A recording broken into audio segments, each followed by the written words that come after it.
What's up, guys? Welcome to Daily Dose of Reddit. This is your host, Zach, and today's subreddit is r/EntitledParents. This story's called Entitled Mother Gets Angry About Her Son Exposing Her Daughter. Blames Me. I now met one in the wild, and it was a bizarre experience. Quick bit of context. I support vulnerable people, in this case an elderly person with memory issues, in medical appointments and take notes on my phone so I can accurately report what took place and email them quickly to whoever needs them. Sometimes the medical professional thinks I'm texting on my phone and ignoring what's happening, in which case I explain/show my notes if appropriate, and then the appointment continues. Sometimes I get complimented, sometimes they look put out. Whatever. Scene setting. This takes place in a clinic, which is in a very long room where there's a line of patient areas separated by curtains. Basically, the patient is called from the waiting area, walks along the lines of curtained off sections to the one they're called to. Then they are helped set up by generic nursing staff, who then leave them in the curtained off bit until the specialist staff get in there and do their thing. The night previously, I had been sending nude selfies to my SO, and I had not yet deleted them from my phone. Here's the cast. Entitled mother, a mother attending with 3 kids. Teenage girl, the patient attending the clinic with her awful mom and 2 siblings. Tiny toddler, the youngest of entitled mother's children. Entitled kid, the presumed middle child of entitled mother. Carl, the person I'm supporting. And then there are an assortment of nurses that I'll decide the voices of later because, goodness gracious, the cast list is full this time around, guys. Alright, so Nurse 1 calls Carl into the clinic, and he and I help Carl down to the bay next to teenage girl. Entitled mother calls Nurse 1 into their bay to help teenage girl with something, and I help Carl set up. Nurse 1 comes back and finishes helping Carl set up. I get out my smartphone and make generic notes, time, date, etc. Tiny toddler crawls under the curtains dividing Carl and teenage girl's bays. Carl is delighted and asks tiny toddler's name. Tiny toddler goes red and crawls back under. A few moments later, tiny toddler crawls back. Hello, where did you come from? Tiny toddler points. Are you here to get Treatment. Tiny toddler shakes head. I'm here to get treatment. To tiny toddler, I say, shouldn't you be with your mom? Tiny toddler shrugs. I used to run off all the time when I was a kid. I tell tiny toddler, do you know where your parents are? Tiny toddler points back to the curtains he just crawled through. Should you be back there? Oh, he just came to say hello. And now we've said hello. Should we say bye-bye? Tiny toddler beams and waves. Bye-bye. Carl beams and waves. Bye-bye. Bye-bye. Tiny toddler crawls back under the curtains. Nurse 3 shows up in the next bay and starts streeting teenage girl. I can hear, but I am not listening, so I assume this is roughly what happens. Nurse 2 shows up and starts asking Carl preparatory questions. I start making notes on my phone and occasionally interjecting if Carl can't remember certain answers. Entitled kid crawls under the curtains. Kid, you need to get back to your bay. Entitled kid crawls back. Nurse 2 begins to treat Carl and asks Carl something that requires me to check the notes on my phone. Entitled kid crawls back and is not immediately noticed by Nurse 2 or me. Oh look, another runaway. Kid, you need to get back to where you're supposed to be. My mom says I can. But I work here and I say you can't. This bay is for getting this guy treatment. My mom said I could come. Yes, but she meant with her, not in this bay. This is private for him. I nod at Carl. You let tiny toddler in here? I'm making the assumption entitled kid is referring to the child in here earlier. We asked tiny toddler to leave too, and now Carl is getting treatment. You need to get back to your mom. Mom! Then, entitled kid pulls at the curtains between the bays, pulling some of the curtain hooks out, but mostly succeeding in pulling them back, so that teenage girl and Carl are no longer private from each other. Teenage girl is in the middle of treatment and is not totally clothed. She's not happy about this and starts screaming at entitled kid to close the curtains. There was nothing visible that you wouldn't get at a conservative beach, but I'm totally with her being upset about this. Entitled mother starts screaming at Nurse 3 to close the curtains. Tiny Toddler waves at Carl, who smiles and waves back to Tiny Toddler. Stop that pervert from waving at my daughter! Why is he looking at my daughter? I get up to close the curtains. She's taking pictures! The kid diddlers! Nurse 3 closes the curtains, teenage girls shouting at Entitled Kid. Entitled Mother continues shouting at Nurse 1 about Carl and me. Tiny Toddler starts crying. Nurse 2 apologizes and starts treatment. Entitled Mother continues to harangue Nurse 3 about our vile behavior. Nurse 1 comes into the bay. Excuse me, but have you been taking photographs? No, I'm taking notes on my phone so Carl knows what's happened. I show him the phone. Okay, thanks. Nurse 1 leaves and I hear him go into teenage girl's bay. This time I do listen and hear him explain what happened. I saw her taking photographs. She wasn't. Well, then why did she have a phone out? She was taking notes about treatment. That's bollocks. Nobody needs to do that. Well, perhaps the old guy's memory isn't very good. They're a couple of kid diddlers. Why haven't you called the police? Entitled Kid opened the curtains. Entitled Mother starts swearing at Nurse 3 for accusing her entitled kid of being a kid diddler. Nurse 2 and I are now looking at each other wide-eyed, both clearly listening into the next bay. Carl seems to be blissfully unaware of what's happening in the next cubicle. Nurse 2 starts determinedly working away with a vengeance. I want you to get a freaking supervisor here. I want the mother freaking doctor in here. Nurse 3 says something placatory I didn't catch. Mom, please let's just finish and get out of here. We are not getting out of here until they do something about them. Nurse 2 is zipping through the treatment with no little speed. Nurse 1 comes into bay. Sorry, could I look at the pics on your phone at all? Not unless you buy me dinner first. It's just the lady in the next bay wants to check your phone. Look, I'll show Nurse 3, but it's all cats, kids, and my tits, and I'm not showing some randomer of those. Nurse 1 leaves and goes into the next bay. Nurse 2 finishes treatments in record time, and Nurse 2 and I start getting Carl ready to leave. There's still some hassle going on in the next bay, but Tiny Toddler's wailing now, or possibly Entitled Kid, and I can't really hear it. Nurse 3 comes into the bay. Look, I'm really sorry, but can I check your phone? Yes, the last few pics are me topless though. That's why I didn't want to show the guy the pics. I don't mind so much because you're a woman, but I'm not showing her. I nod toward Entitled Mother.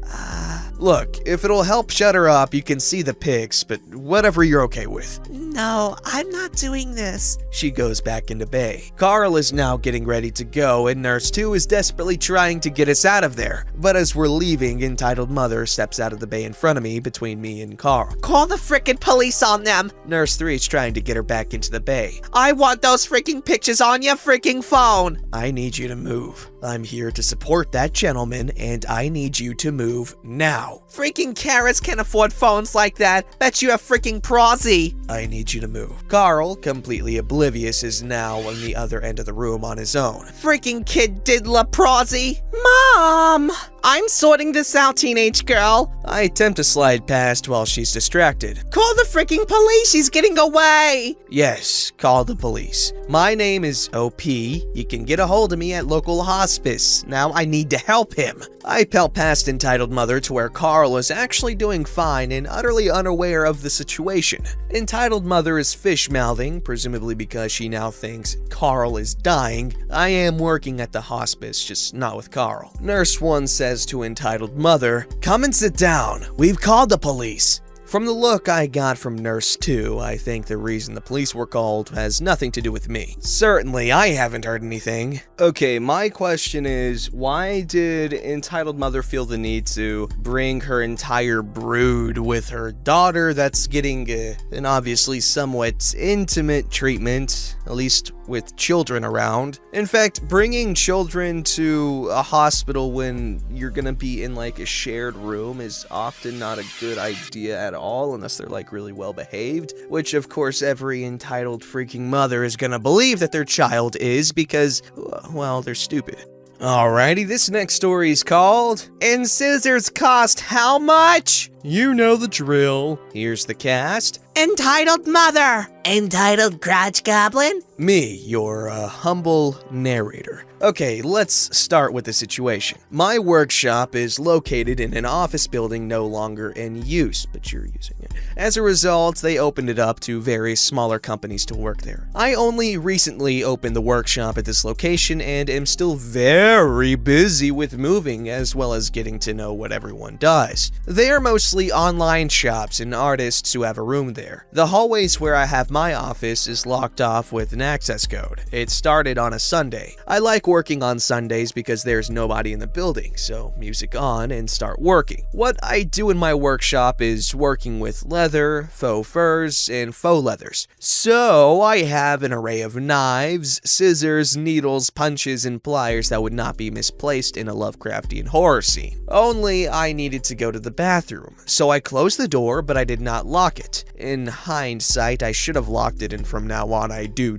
that. But at the moment, there was no one. We all know each other, so what could have gone wrong? Famous last words. So I come back to my workshop with my door open. Strange, I had closed the door, right? I discover, much to my surprise, that there was a child, perhaps 6, in the workshop nosing around. There are a few small issues with it. One comes to mind when I see the nice shiny metal of one of my scissors. These scissors are my pride. They are high strength, carbon steel alloy, and I keep them razor sharp, perhaps even sharper. They are perfect for cutting through synthetic fabrics, different leathers, and to my own frustration, human skin if you don't pay attention. We're talking about a 28 centimeter, or 11 freedom inches appreciated, long blade, hollow ground, and polished. So I get a bit nervous when I see a child with that tool. I also didn't want the child to get scared and drop the scissors. They do not act well when dropped. Now, there were no parents with the child at that moment, so I approached the child to ask what it was doing there. And more importantly, for my scissors back. Shiny objects and children. No luck in getting my quite expensive scissors back. So I get a bit sterner. I do not want to grab for the scissors, as it's as dangerous for me as it is for the child. Do you know how difficult it is to clean blood from a floor? Yes, I do. Now, when I talk stern, I do raise my voice a bit, and it does carry. So finally, the mother made an appearance. Apparently, learning after the fact, she was visiting a therapist with her child. Figures. At first, it was quite nice. I asked the mother for my scissors back and to remove her child from my workshop. The mother did also not have luck with getting the scissors back from the child, who now became frustrated that 2 people were asking for her newfound toy back. Following conversation translated from Dutch. Sure, there's no harm in letting entitled child play with it a bit longer. Ma'am, I have work to do and the scissors are quite dangerous. There's a reason I have that on the wall, and I pointed to a large, well-equipped industry first aid kit. Then why is she here? Beats me, but I do have to ask you to leave. This is no place for a child. My following error was to take a step to entitled child with my hand open and making a gesture for the scissors. The child gave a cry and threw the scissors on the ground. It dropped on its tip and did me a kind job of breaking apart. It is said that a Dutch guy can swear for 2 minutes, uninterrupted, without repeating themselves. And at that moment, I had to keep myself from teaching the child a whole new vocabulary of words that would make the devil ask if you could keep it civilized. It's not the child's fault. It hardly ever is at that age. I took the scissors and the tip carefully from the ground. It was about a centimeter long and there was no way I could grind the blade back to repair the damage. So I looked at the mother. This is a problem. Yeah, sorry. Here, have a tenner. That should be enough. Not even close.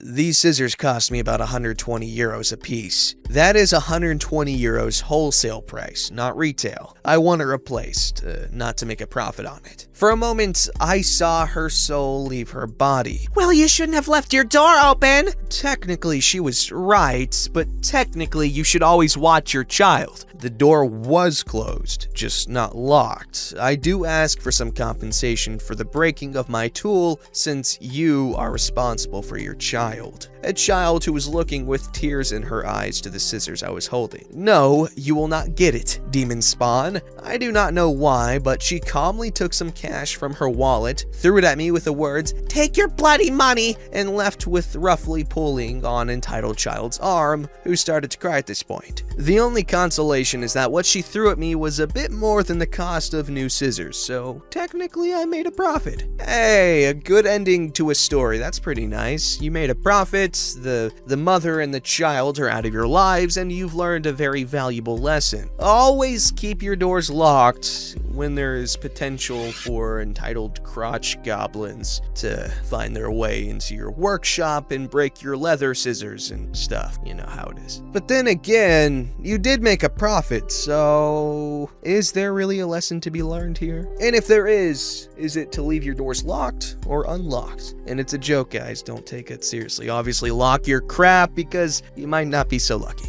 This story's called That Time an Entitled Parent Had a Tantrum. So at the moment, I work in retail. I work at a small antique and secondhand shop in the UK, and I'm often working in the shop on my own. We sell a variety of odd bits and bobs. Now, we never give discounts. It's a rule because once you give one person a discount, you have to give everyone a discount because someone could turn around and say, "Well, you gave that person a discount." Or my personal favorite, "You gave me a discount last time at the other store," that we don't have. It's just one guy who has one member of staff to cover his auction days every week. So this little chap comes in when I'm on my own in the shop with his two little girls. You might want to adjust your wording there a bit. He spots an item that he wants and sends his little girls to ask for a discount. I say we aren't permitted to give discounts to anyone. Mind you, this item was also £2, so if you're that skinned, save your money and don't waste it on stuff you don't need. The bloke blows up, starts screaming at me that I'm greedy and I should give it to him for free for being so disrespectful to him, and he's gonna call head office to complain. Joke's on him for that one, we don't have a head office. I also should respect my elders. I've ruined his child's half term. I'm just a generally terrible person and he's never shopping here again. And what do I say as he storms out with those two mortified looking kids? Have a nice day!